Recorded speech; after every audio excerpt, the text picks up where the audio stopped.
Yeah, hi Anna. So I'm Rob Cope from Our Kids Online. So my wife Zareen and I released a documentary in 2020 called Our Kids Online: Porn Predators and How to Keep Them Safe. And from that, we ended up traveling the country every second week. We're a blended family. We had four kids between us, now aged 14 to 19. And so we started traveling every second week when we didn't have the kids, and we would start giving these parent information evenings. And now I'm coming into my fifth year of giving these talks, I think, and I speak to around 100 schools a year. And yeah, that's who I am and how I got into it.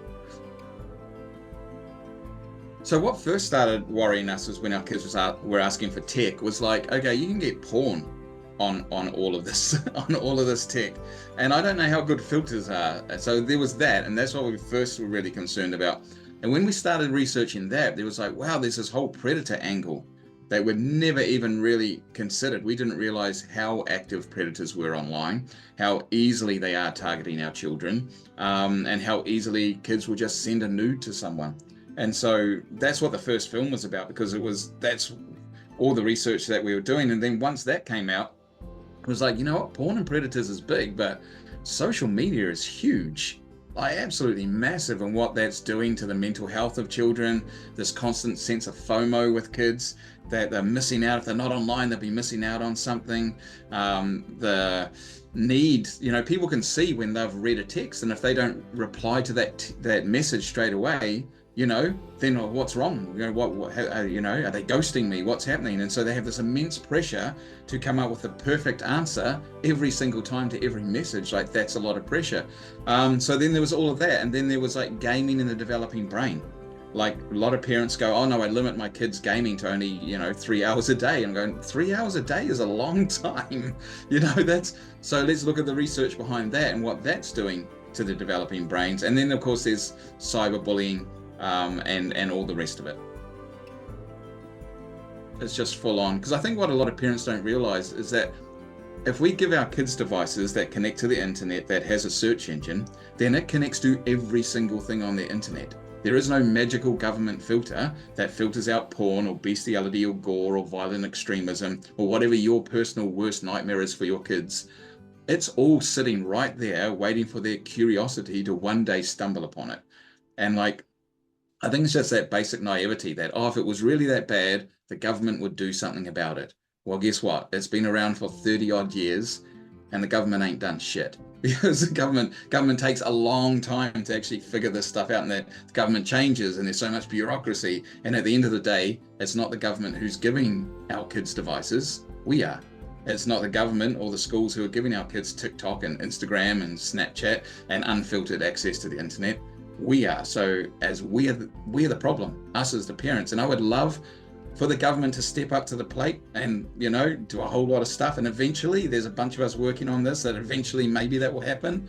Excuse me. But in the meantime, it's us. We're the problem. We're the ones who are giving it all to our kids and then just hoping that they'll be okay. And they're not, because they're kids.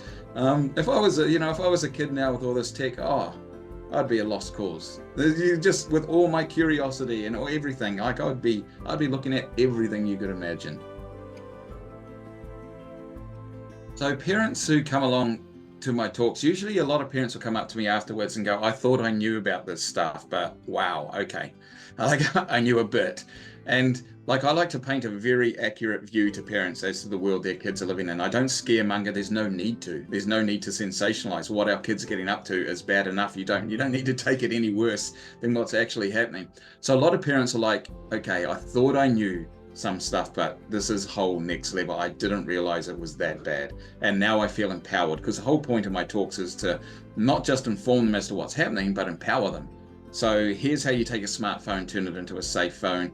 Here's how you put filters in place. Here's how you put strong, clear, loving, consistent boundaries in place. And here's how you have these conversations with your kids. Because I want parents to leave feeling empowered, to go, okay, now I understand the world my kids are living in, and this is what I can do to protect them.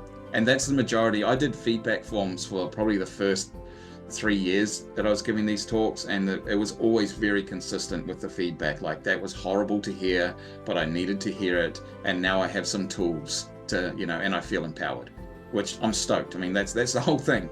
Yeah, I'm stoked with that response. My opinion about social media is I think very much social media should be an 18 plus. Utah in America last year made social media an 18 plus. Australia is looking at making it a 16 plus. I don't know if New Zealand, if we could get it past at 18 plus, but I think we might have a shot at getting it to 16 plus, just because they're just not ready for it. You're not ready to be thrown into a world of constant scrolling, constant comparing your life to how amazing everyone else's life is online, and you're sitting there depressed because you've just got a normal, regular person's life. I just don't think they're ready for it. When it comes to smartphones, like, you can completely lock a smartphone down. So the phone isn't the problem, it's the access that we're giving on the phone. And I don't know if you saw Rory from Safe Surfer, I think you interviewed him last week. You know, he's just released this, you know, this new phone here, this Galaxy, I've got one, completely locked down, straight out of the box. How brilliant is that? So you can only text, only make phone calls, and take photos. This is the one my son has at the moment. He's 14. This is what he's got at the moment. A flip phone. Like this giant flip phone. And it's embarrassing, and he never takes it out of his school bag because, you know, it's such a loser phone and all the rest of it. But I don't care that it's a loser phone because it builds character. Remember our parents used to say, oh, it'll build character. It'll build character. You know, like this thing's just cool. This thing's a, and it's almost impossible to text message on, so he has to make phone calls, so it's brilliant. When he's in a few months' time, because I've got this thing, I said to him, you know, I'm okay with you having one of these because, you know, this new one from Safe Surfing Galaxy, you know, it's completely locked down. And when he gets it, it'll be so locked down that it will just keep it the same as it comes out of the box. Make phone calls, text message, take photos. So the legislation I would like to see passed is no child under 18 should be allowed unfiltered access to the internet. I mean, I'm just asking for porn to be put back behind the counter like it used to be before the internet came along. So I think most of us agree that kids should not be watching porn, bestiality, gore, violent extremism. Like, no one wants their kid. Well, very few people. There are some interesting people out there. Majority of us don't want our kids to have access. So why isn't that legislation already? So it should be that so no internet service provider should be allowed to give a kid a SIM card that's not, you know, that's not registered for under 18-year-olds. So like this SIM card, this is an under 18-year-old one, and you plug that in and it goes to a filter. A router at home could have two internet, two Wi-Fi's in there. You could have the kid safe one, that's all filtered, and you could have the adult one. And so all the kids and the smart TV and anything that the kids use should be connected to the safe one, and everything else, you know, if you're an adult, knock yourself out, do what you want. But it should, like, that's easy. It's not a hard thing to do at all. And then it'd be great to have legislation around, you know, social media being at least, I'd love to see it at 18, but, you know, at least 16. Like, because if it's law, it helps some parents to be able to stand up to their kids and say, it's illegal, I can't let you have it. Some parents won't care anyway, and they'll do what, you know, they think is best. And that, you know, every household, parents are going to do what they want to do. But at least there's a level there, a bar that we go, hey, we recognize this is so dangerous for kids that it shouldn't be allowed at this age. So yes, there needs to be legislation, and there is a team of us who are starting to work on this, and hopefully we can get something across the line. But as I said earlier, the government isn't giving this tech to our kids, we are. And it's us who needs to step up to the plate. But there's a whole lot of parents who are just drowning, that if the government had legislation in place, it would make it so much easier for the parents to be able to do what they want to do.